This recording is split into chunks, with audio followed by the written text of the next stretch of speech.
Starry night, the moon is bright, we'll sing a happy song. Wow, spot! This is Elisa Chang talking from Calgary, Canada. In this episode, we're going to continue to recite Alice in Wonderland's very last chapter, Alice's Evidence.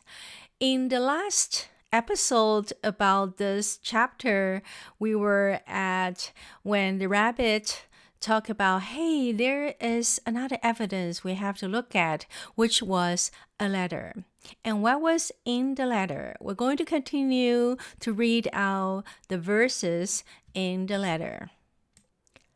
They told me you had been to her and mentioned me to him. She gave me a good character, but said I could not swim. He sent them word I had not gone. Bracket. We know it to be true. Bracket. If she should push the matter on, what would become of you? I gave her one, they gave him two. You gave us three or more. They all returned from him to you, though they were mine before. If I or she should chance to be involved in this affair, he trusts to you to set them free, exactly as we were. My notion was that you had been, bracket, before she had this fit, bracket, an obstacle that came between him and ourselves and it. Don't let him know she liked them best, for this must ever be a secret, kept from all the rest, between yourself and me. That's the most important piece of evidence we've heard yet, said the king, rubbing his hands. So now let the jury. If any one of them can explain it, said Alice, bracket. She had grown so large in the last few minutes that she wasn't a bit afraid of interrupting him. Bracket. I'll give him sixpence. I don't believe there is an atom of the meaning in it. The jury all wrote down on their slates. She doesn't believe there's an atom of meaning in it. But none of them attempted to explain the paper.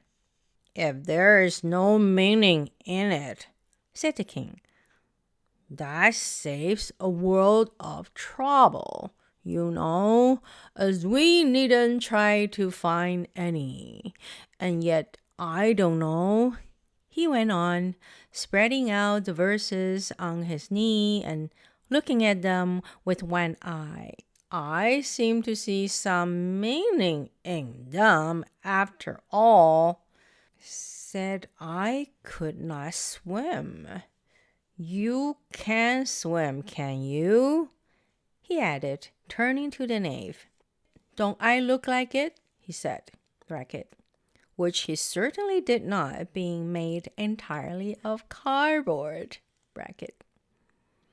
All right so far, said the king, and he went on muttering over the verses to himself. We know it to be true. That's the jury, of course. If she should push the matter on, that must be the queen. What would become of you? What indeed? I gave her one, they gave him two. Why, that must be what he did with the tarts, But it goes on, they all returned from him to you, said Alice. Why, there they are, said the king triumphantly, pointing to the tarts on the table. Nothing can be clearer than that. Then again, before she had this fit. You never had fits, my dear, I think, he said to the queen. Never, said the queen furiously, throwing an inkstand at the lizard as she spoke. Bracket. The unfortunate little Bill had left off writing on his slate with one finger, as he found it made no mark. But he now hastily began again, using the ink that was trickling down his face as long as it lasted. Okay, now we have seen what was actually on the letter.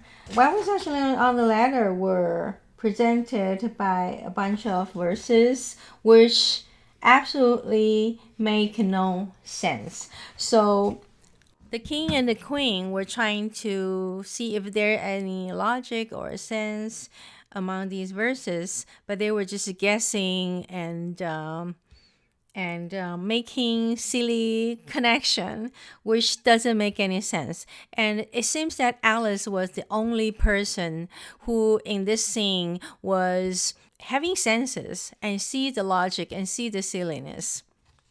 So we're gonna stop right here to see what happened after this. And we knew that by this time Alice has grown very, very large, and she saw very clearly actually these characters in front of her were all actually cars made entirely by cardboards. Okay, we're gonna continue to recite this story, the very last chapter. We're nearing the end. Please stay with us. I'll see you very soon. Starry night, the moon is bright, we'll sing a happy song. Wow, a spot!